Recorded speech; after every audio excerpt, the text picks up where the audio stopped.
Hello students, my self Vinod Jangid. मेरे YouTube channel और ATS की ऑनलाइन क्लासेस में आपका स्वागत है। हम पढ़ रहे थे 12th साइंस ऑर्गेनिक केमिस्ट्री और इसमें हम पढ़ रहे थे क्लासिफिकेशन ऑफ पॉलीमर। ठीक है, क्लासिफिकेशन ऑफ पॉलीमर यानी बहुलक का वर्गीकरण। और इस बहुलक के वर्गीकरण में हमारे 3 पॉइंट हो चुके थे। पहला जो पॉइंट था वो था स्रोत के आधार पर 3 प्रकार के, दूसरा था संघन इकाइयों के आधार पर 2 प्रकार के, समबहुलक, विषम बहुलक, ऐसा बहुलक, और तीसरा था संरचना के आधार पर। और संरचना के आधार पर 3 प्रकार के रेखीय, जो जस्ट पिछले वीडियो में पढ़ा था, रेखीय, साखित और तिर्यकबद्ध जालक बहुलक, ये भी 3 प्रकार के थे। ठीक है, अब हम यहाँ पे बात करेंगे आणविक बलों के आधार पर। ठीक, तो आणविक बलों के आधार पर हम पढ़ेंगे चौथे नंबर पर। तो आणविक बलों के आधार पर 2 प्रकार के बहुलक होते हैं, 2 प्रकार। इसके आधार पर जो बहुलकों का प्रकार होता है वो कितना होता है? 2 प्रकार। 2 प्रकार कौन कौन से? देखो, पहला प्रत्यास्थ बहुलक। प्रत्यास्थ बहुलक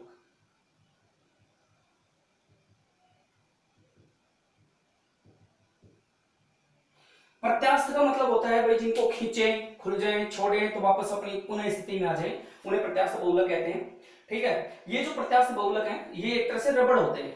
तो इनमें क्या होता है? देखो, इन बहुलकों की जो श्रृंखलाएं होती है ना, इन बहुलकों की श्रृंखलाएं ये दुर्बल हाइड्रोजन बंध द्वारा जुड़ी होती है।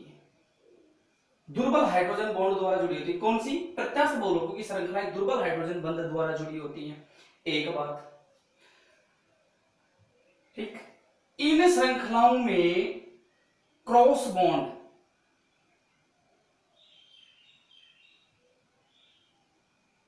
पाए जाते हैं, क्रॉस बॉन्ड पाए जाते हैं। इनकी श्रृंखलाओं के मध्य क्रॉस बॉन्ड पाए जाते हैं, इन्हें बोलते हैं तिर्यक बंध। तिर्यक बंध, क्रॉस बॉन्ड पाए जाते हैं, अर्थात तिर्यक बंध पाए जाते हैं। इसलिए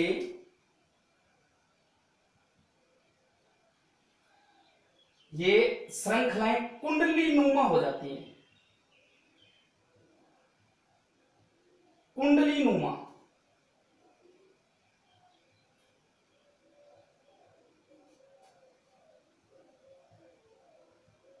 हो जाती है, कुंडली नुमा हो जाती है, लाइक स्परिंग, ऐसे कुंडली से हो जाती है, कुंडली नुमा हो जाती है। इसलिए इन्हें खींचने पर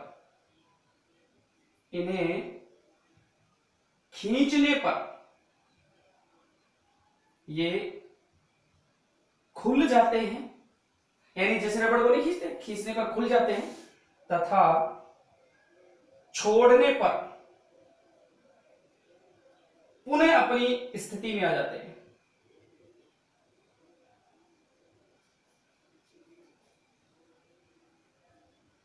उसी स्थिति में आ जाते हैं।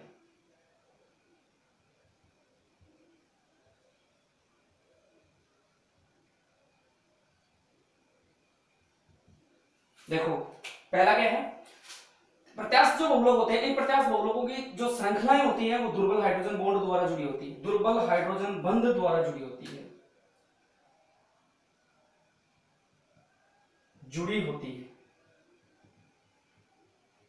ठीक, इन श्रृंखलाओं के मध्य क्रॉस बंध पाए जाते हैं। इसलिए श्रृंखलाएं क्या होती हैं? कुंडली नुमा हो जाती है, कुंडली नुमा हो जाती है। अतः इन्हें खींचने पर ये खुल जाते हैं, खींचने पर क्या हो जाते हैं? खुल जाते हैं, तथा छोड़ने पर अपनी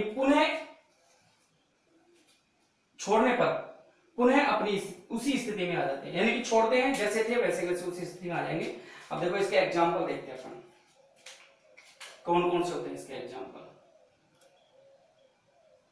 देखो, पहला है वल्कनीकृत रबड़।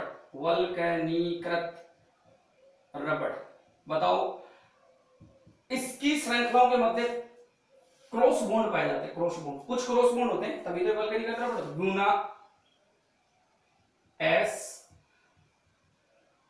ब्यूना एन, ये दोनों रबड़ ही है, ये भी रबड़ है। नियोप्रीन,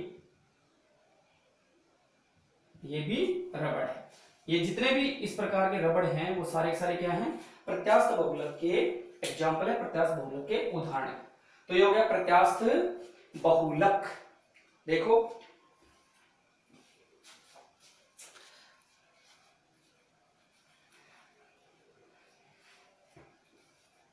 ठीक है, अब हम पढ़ते हैं इसी का दूसरा प्रकार है, और ये है रेशेदार बहुलक नंबर 2। ये दो प्रकार का होता है, रेशेदार बहुलक।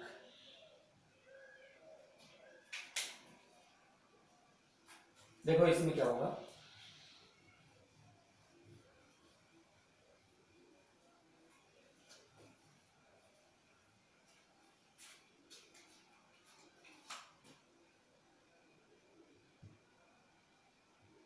देखो इन बहुलकों की जो श्रृंखलाएं होती हैं,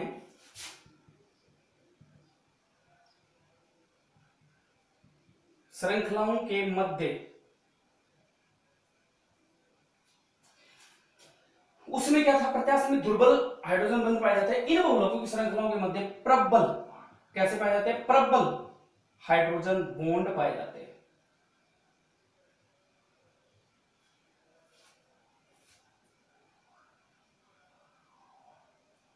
प्रबल हाइड्रोजन बंध पाए जाते हैं।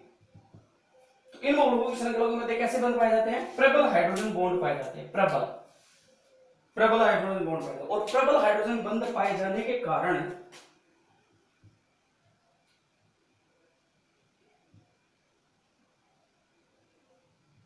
इन श्रृंखलाओं में प्रबल हाइड्रोजन बंध जब पाए जाते हैं, इन श्रृंखलाओं में निबिड़तम संकुलन पाया जाता है। निबिड़तम संकुलन पाया जाता है। देखो निबिड़तम संकुलन क्या होता है, पाया जाता है, यानी इन बहुलकों की श्रृंखलाओं के मध्य प्रबल हाइड्रोजन बंध पाए जाते हैं, और इसलिए इन श्रृंखलाओं में निबिड़तम संकुलन पाया। निबिड़तम संकुलन का मतलब होता है कि श्रृंखलाएं बहुत पास पास आकर के जुड़ी होती हैं, बहुत नजदीक जुड़ जाती हैं, इसलिए निबिड़तम संकुलन पाया जाता है।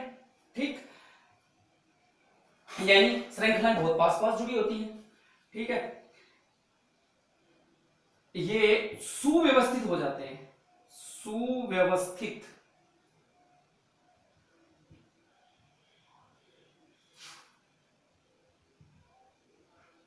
संरचना बनाते हैं, है ना। निबिड़तम संकुलन पाए जाने के कारण क्या करते हैं, सुव्यवस्थित संरचना बनाते हैं। इसलिए इनके तनन क्षमता, इसलिए इनकी तनन क्षमता वह जो गलनांक होते हैं, गलनांक, तनन क्षमता व गलनांक, क्या क्या, तनन क्षमता व गलनांक, ये क्या होते हैं, उच्च होते हैं, उच्च, अधिक होते हैं। तनन क्षमता व गलनांक क्या होते हैं, उच्च होते हैं। तनन क्षमता व गलनांक उच्च होते हैं। ठीक है, तो ये रेशेदार हो जाते हैं, और इन बहुलक श्रृंखलाओं में प्रबल हाइड्रोजन बंध पाए जाते हैं। ठीक, एग्जाम्पल लें इसके, तो है नायलॉन 66 टेरिलीन, ये इसका एग्जाम है, नायलॉन 66 टेरिलीन, ये है रेशेदार बहुलक उदाहरण। और इनका उपयोग ज्यादातर किसमें किया जाता है, वस्त्र निर्माण में, है ना। इनका उपयोग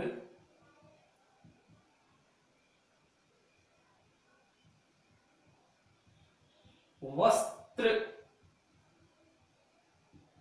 निर्माण में किया जाता है। तो ज्यादातर इनका उपयोग किसमें किया जाता है, वस्त्र निर्माण में किया जाता है। ठीक है, तो ये हो गया आणविक बलों के आधार पर। अब नेक्स्ट वीडियो में अगला प्रकार लेके आएंगे। ठीक है, तो चैनल को सब्सक्राइब करना ना भूलें, और दोस्तों को शेयर करें ताकि उनको भी इसका लाभ मिले। Thank you.